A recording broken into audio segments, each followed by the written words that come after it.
మరియా ఏడుపును తట్టుకోలేకపోయాడు. ఆమె ఏడుస్తుంటే చూడలేకపోయాడు. ఆమె ఏడుపులో ఉన్న అర్థం గ్రహించాడు.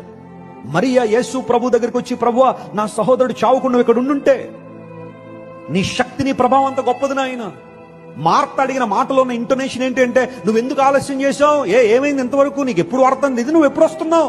చూసావా, నీ ఆలస్యం వల్ల నా తమ్ముడు చచ్చిపోయాడు అన్నట్టుగా మార్త మాట్లాడింది. ఆ ఇంటోనేషన్కి అర్థం అదే. కానీ మరియా మాట్లాడింది ఏంటో తెలుసా? ప్రభువా, నీ శక్తి, నీ ప్రభావం, నీ ఔన్నత్యం నాకు తెలిసాయా. Please look into my tears. నా కన్నీళ్లు చూసే దేవుడు. మరియా ఏడుస్తుంటే యేసే తట్టుకోలేకపోయాడు. He is the compassionate God.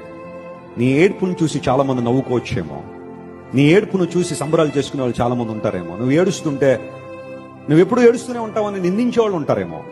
నమ్ము ప్రియ దేవుని బిడ్డ, నువ్వు ఏడిస్తే ఆ కన్నీరు నేల రాలక మునుపే నా యేసయ్య ఒడిలో పడుతుంది.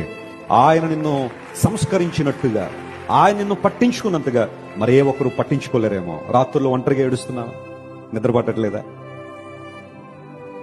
భయంకరమైన ఒంటరితనం వేధిస్తుందా? నమ్మిన వాళ్ళు మోసం చేశారనే బాధ నీలో ఉందా? ఆస్తి నష్టపోయాననే బాధ నీలో ఉందా?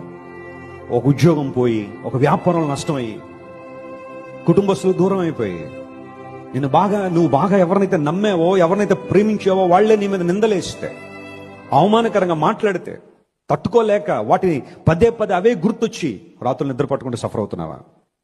When you cry, God cares for that tears.